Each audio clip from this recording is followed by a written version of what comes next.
Pai do Senhor, queridos, que bom estar com os irmãos nesse momento e trazer também a palavra de Deus, como é tão importante para as nossas vidas hoje. Eu quero aproveitar a oportunidade e refletir um pouco sobre uma situação, um contexto que aconteceu lá no livro de Daniel, capítulo 3. Eu vou ler aqui somente um versículo, o verso 25 diz assim, capítulo Daniel 3, 25. Tornou ele e disse: Eu, porém, vejo 4 homens soltos que andam passeando dentro do fogo, sem nenhum dano, e o aspecto do quarto é semelhante a um filho dos deuses. Louvado seja Deus nesta hora.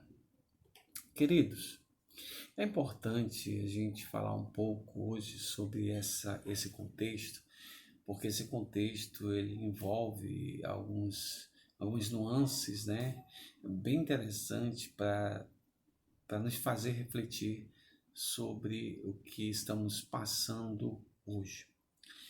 Aqui nos conta a história, que vocês depois recomendam a leitura do capítulo 3 por inteiro, até para terem um entendimento melhor de todo o contexto histórico, né?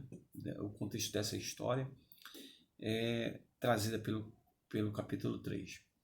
O contexto fala de Daniel e mais seus 3 amigos, Sadraque, Mesaque e Abednego. Eram 3 jovens muito inteligentes, né?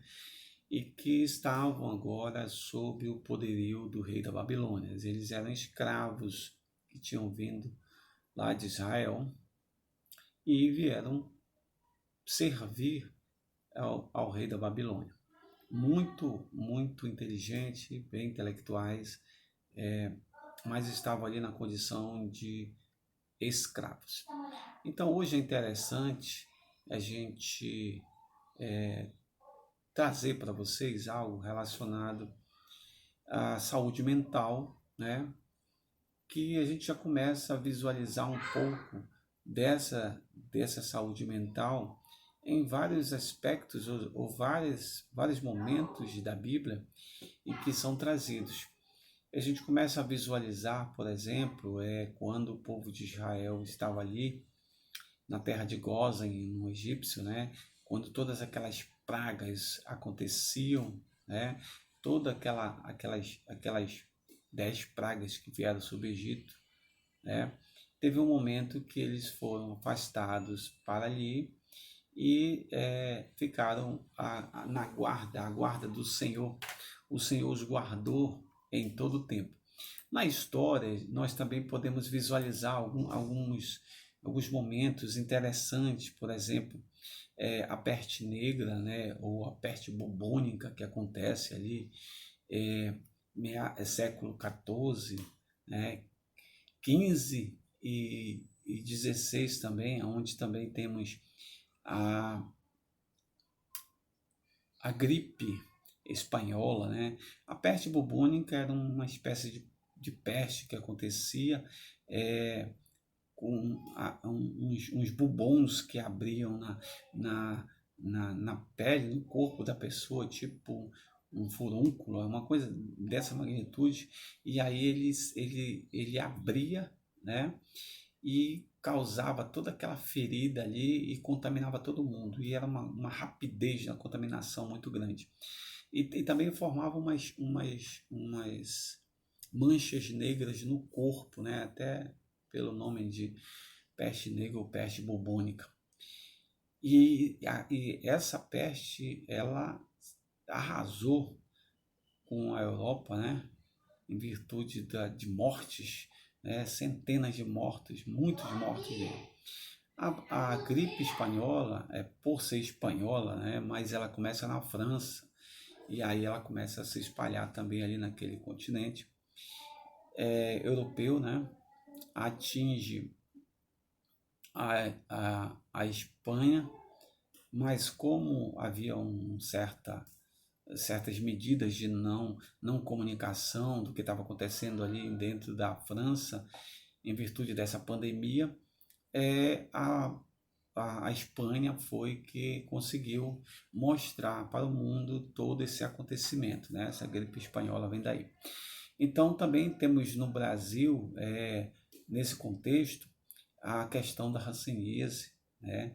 Onde os ditos rancinianos, até mesmo os loucos, né, eram colocados em locais separadamente, né, tratados de uma forma bem violenta, bem agressiva, bem depreciativa, diferente do contexto da sociedade, uma coisa bem violenta mesmo, né? E aí nós temos essa situação que é a situação dos três homens, dos três jovens que são submetidos a uma situação, né, uma nova situação, né, e colocados naquela situação de que tinham que adorar o rei. O rei fez uma grande imagem de uns 30 metros de altura, né, e colocou um decreto de que todos deveriam adorar. E esses três jovens não respeitam isso porque são adoradores do Cordeiro, né? Eles quebram com o sistema, quebram com o establishment da época, né? Que era aquele sistema do rei no qual ele dominava, ele tinha todo o poder ali em todas as terras, né? Tinha um verdadeiro poderio, uma verdadeira autoridade. E eles vão e se submetem à autoridade do Senhor, não de homens. E por causa disso, eles são jogados dentro de uma fornalha que até os soldados, quando vão jogar, alguns morrem porque era uma temperatura muito alta e muito grande, né? O corpo humano não conseguia resistir bem próximo dessa temperatura. E eles são jogados ali naquele momento, né? E são jogados ali dentro e aí ficam naquela temperatura alta, estão ali dentro, né? Estão debaixo da proteção de Deus. Mas algo interessante é a gente trazer para que a gente possa poder andar com as outras reflexões, é trazer um pouco sobre o conceito de saúde mental, né? Que assim, é aquilo que o indivíduo vivencia na sua subjetividade em função de ele ter um corpo biológico somado às suas interações sociais. Então, o indivíduo ele é um biopsicossocial espiritual. Então, essa dimensão desse ser humano que dá a uma interpretação de uma saúde mental. Então, assim, não é só estar biologicamente, mas, por exemplo, se a pessoa não se alimenta bem, com certeza ela pode apresentar alguns problemas, o corpo pode ficar debilitado, o sistema imunológico dela pode ficar enfraquecido, ela pode estar sujeita a várias outras doenças, a vírus, a bactérias, e aí só vai piorar a situação. Isso pode causar um estresse, pode causar uma situação emocional muito grande, pode ser um agente emocional estressor na vida dela, e assim vai. Então, ela é o complemento de todas essas áreas, digamos assim. Então, a saúde mental ela está nessa perspectiva de que corpo, mente, todos têm que estar bem equilibrado para poder se ter um resultado mais eficiente, né? Aí a gente começa a perceber dentro dessa perspectiva da saúde mental as turbulências da vida. Que as turbulências da vida já está dizendo, são as coisas turbulentas que podem provocar situações.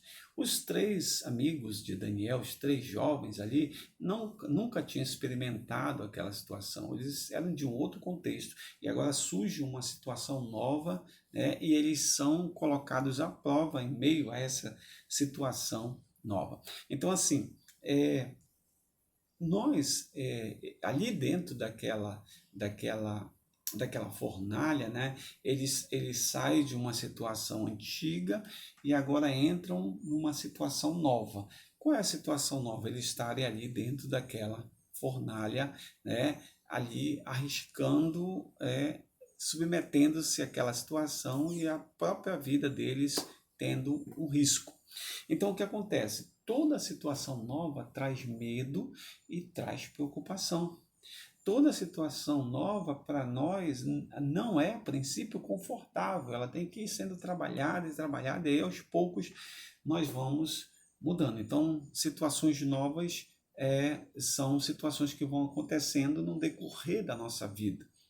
Muitas coisas podem acontecer que vão mudar o rumo da nossa vida.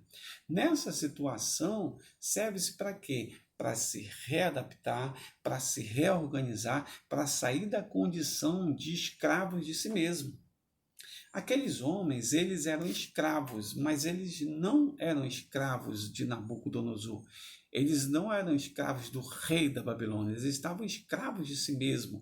Na situação de quê? De que agora, aquela situação antiga, aquela situação, quando saíssem de lá daquela situação, não conseguiam mais agir nem pensar da forma como se pensava antes, dos costumes, dos conceitos, dos vícios, das acomodações, do comodismo, do tédio que se formava ao seu redor, de todas as coisas. A única coisa que vai prevalecer é a adoração ao Senhor. Essa não vai mudar. Mas conceitos, né? Charles Darwin vem trazendo na teoria da evolução das espécies que a espécie que não se adapta adequadamente, ela não vai conseguir sobreviver. Então, nesse momento, não dava, não tinha. Às vezes a gente faz concessões para que as coisas não sejam impactadas na nossa vida, numa transformação, num modelo diferente. Mas agora, o reequilíbrio, a reordenação estava presente ali naquele momento. Quando nós sairmos dessa pandemia, dessa situação de coronavírus que estamos vivendo, com certeza não seremos mais diferentes. E aproveitar esse momento de fornalha em que nós estamos aqui agrupados para repensar sobre a vida, para repensar sobre os valores, para repensar sobre os costumes, para repensar sobre nossas crenças, para estabelecer novos meios de interações, para estabelecer novos meios de comunicação, para buscar em nós artifícios do qual não estávamos usando, porque aquele velho modelo trazia um comodismo, trazia algo parado, e agora precisamos nos reinventar. E aí é interessante porque a Bíblia ela traz esse complemento, né? Quando eles estavam ali sós, aparentemente sós, não estavam, porque estava ali, quando o rei olha, ele disse, não eram 3, por que tem 4? Porque estava passeando ali o quarto homem da fornalha, ou seja, eles estavam aprendendo, eles estavam ali com o Senhor, algo de novo ia acontecer para eles. E só quem traz o novo é a palavra. As coisas velhas já passaram, diz a palavra, e tudo se fez novo. E aí entra nessa última parte que ele estava ali, eles estavam na presença de Deus. Eles estavam ali buscando em Deus toda essa renovação. O quarto homem, ele garante para nós a sua presença na nossa vida. Mesmo que nós venhamos a ser submetido a transformações, a mudanças, a revisão de vida, a reelaboração, a reequilíbrio, o quarto homem se faz presente sempre, seja no fogo, seja na água, seja em qualquer condição que venha nos abalar, o quarto homem está presente. Essa é a diferença, que em meio a todas essas turbulências, o Senhor, Ele está na tua companhia. Às vezes você pode até se sentir só. Ai meu Deus, essa coisa tá mexendo comigo, tá mexendo com o meu psique, tá mexendo com o meu emocional, tá me botando para baixo. Mas Ele está aí ao seu lado. Ele está te dando vitória, está garantindo para você que quando você sair dessa situação, com certeza você vai sair transformado. Nunca mais você será o mesmo. Que o Senhor te abençoe poderosamente nesse dia. Que o Senhor faça resplandecer o seu rosto sobre ti e te dê a paz. Em nome de Jesus. Amém.